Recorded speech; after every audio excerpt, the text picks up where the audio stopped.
Hi everybody, it's Katrina here from Soul to Soul. I just thought I'd pop on quickly and talk a little bit about reflexology and what it is, how it can help with certain illnesses.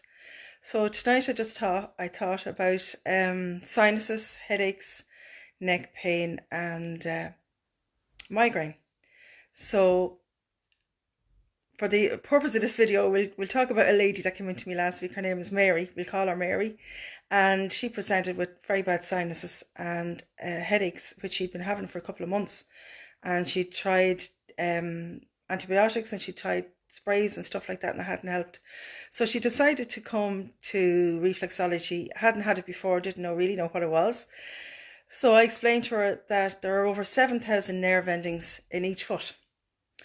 So therefore, reflexology allows me to access all parts of the body to help bring about balance.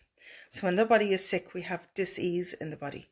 So she presented with headaches, as I said, sinuses. On talking to her when she came in first, she quickly told me that she was stressed out at work. And we also discussed her diet a little bit, and she ate dairy products. So the reason that would have been an interest in for me is dairy is mucus forming in the body. So if the sinuses are inflamed, I would have advised her to cut back on the dairy while her sinuses were causing her problems. And so when she got onto the bed, then before I even touch her, I actually look at the feet, because the feet tell you an awful lot before you even go near them, in relation to colour, texture, if there's any hard skin. Sometimes if you have headaches and neck pain and sinuses, you could have corns, you could have dry skin on the back of your toes or on the front of your toes, and they all indicate certain blockages in the system and would let me know where there is a blockage before I even go near the feet. And also whether the skin is dry or damp. So reading the feet is a skill in itself, and it's quite interesting actually. So anyway, I proceeded with doing the reflexology treatment on her, and that involved me using her toes, because that's the area that relates to the head and the sinuses and the back of the neck. So I would have worked all her toes, front and back, and would have done that a few times. I mean, you use that with a thumb motion. It's called thumb walking, and we'd walk across those areas that are relevant with the thumb and help clear the blockages. For me, it may feel as if there's like grains of sand or sugar underneath the skin. For the person who's getting it, it might be a little bit uncomfortable while I work that area, but I'd only be working that area to release the toxins and the blockages in that release the energy and the toxins in that area. So as soon as I take my finger away from that particular area, if it was uncomfortable for the person who was getting the treatment, it would ease up.